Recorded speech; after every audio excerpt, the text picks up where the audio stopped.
আসসালামু আলাইকুম। সবাইকে ই প্রাইমারি বিডি ইউটিউব চ্যানেলের পক্ষ থেকে শুভেচ্ছা ও স্বাগতম জানাই। প্রিয় ভিউয়ার্স, আজকের এই ভিডিওটি হচ্ছে মূলত যে সকল নবনিয়োগপ্রাপ্ত শিক্ষকদের বিদ্যালয় পদায়ন দেওয়া হয়েছে কিন্তু এখনও আইপিএমএসে যুক্ত করা হয়নি,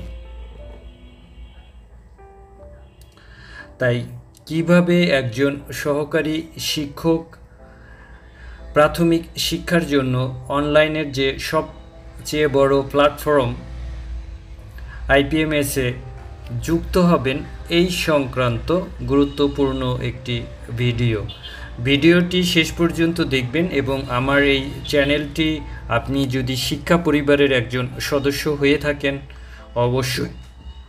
অবশ্যই সাবস্ক্রাইব করবেন। তাহলে চলুন আমরা দেখে নেই কিভাবে পদায়নপ্রাপ্ত বা নিয়োগপ্রাপ্ত একজন শিক্ষক এই আইপিএমএসে যুক্ত হবেন। এটি কিন্তু একজন শিক্ষক নিজে চাইলেই আইপিএমএসে সে যুক্ত হতে পারবে না, তার জন্য অবশ্যই সংশ্লিষ্ট উপজেলা শিক্ষা অফিস থেকে যখন এই নবনিয়োগপ্রাপ্ত শিক্ষকদের আইপিএমএসে অনবোর্ডিং করা হবে, অর্থাৎ তাকে আইপিএমএসের মাধ্যমে বিদ্যালয় নির্বাচন করে দেওয়া হবে, তারপরেই কিন্তু একজন সহকারী শিক্ষক আইপিএমএসের পোর্টালে লগ ইন করে তারপর তিনি তার তথ্য ইনপুট দিতে পারবেন। তার আগে কিন্তু চেষ্টা করলে পারবেন না। প্রথমেই উপজেলা শিক্ষা অফিসার তার ইউজার আইডি পাসওয়ার্ড দিয়ে আইপিএমএসে লগ ইন করে ড্যাশবোর্ডে যাবেন। ড্যাশবোর্ডে গিয়ে যদি নিচে যাওয়া হয় তাহলে এই যে শিক্ষক ব্যবস্থাপনা, এই শিক্ষক ব্যবস্থাপনায় ক্লিক করতে হবে।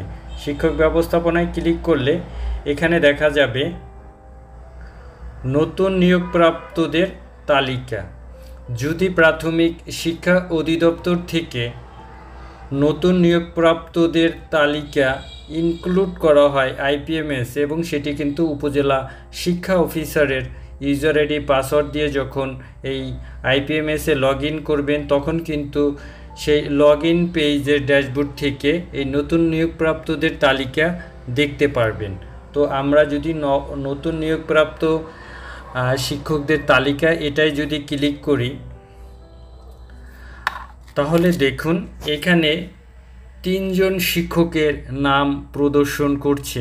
এটি হচ্ছে মূলত এই উপজেলায় গত বছর যে সকল শিক্ষকদের পদায়ন করা হয়েছিল সেখান থেকে 3 জন শিক্ষক যোগদান না করার কারণে তাদের নামের তালিকাটি কিন্তু এখনও প্রদর্শন করছে। এটি কিন্তু 2024 সালের নিয়োগপ্রাপ্তদের তালিকা নয়, তবে এই তালিকা থেকে যে প্রসেস সেই প্রসেসটি কিন্তু একই রকম। যদি 2024 সালের কোনো শিক্ষকের এই রকম তালিকায় নাম থাকতো তাহলে প্রথমেই উপজেলা শিক্ষা অফিসার এই ম্যানেজ অপশন থেকে বিদ্যালয় নিয়োগ এই অপশনে ক্লিক করবেন, অর্থাৎ এই শিক্ষককে বিদ্যালয় নির্বাচন করে দিতে হবে তার পদায়নকৃত বিদ্যালয়।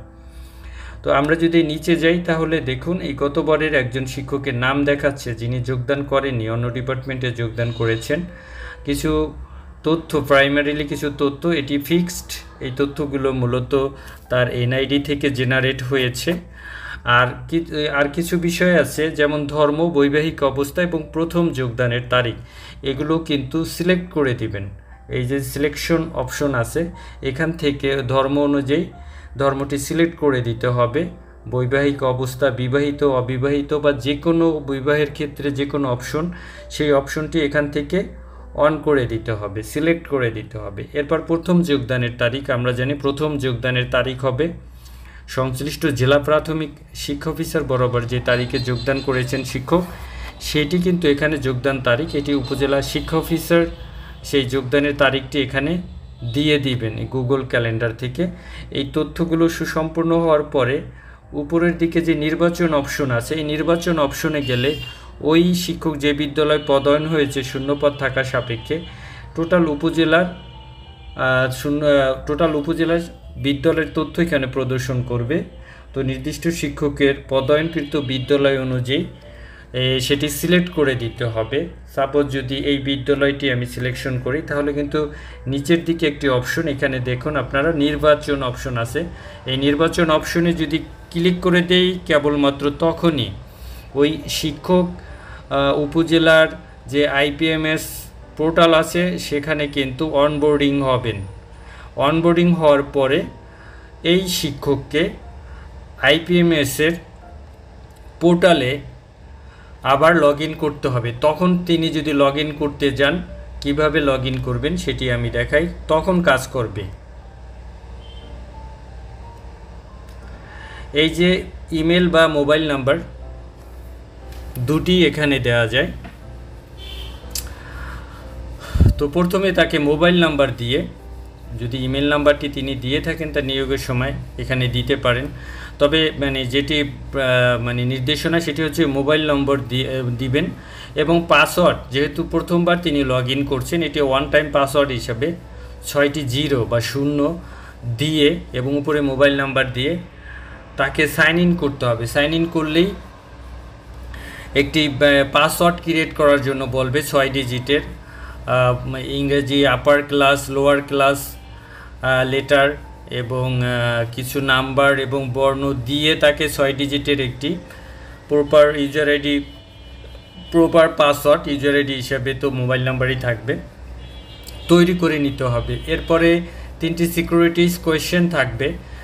অনেকগুলো তালিকা থেকে তাকে 3টি সিকিউরিটিস কোয়েশ্চেন তালিকা চুজ করে নিতে হবে। সেইগুলোর আনসার এখানে তাকে দিয়ে সেগুলো নোট রাখতে হবে বা স্ক্রিনশট দিয়ে রাখতে হবে।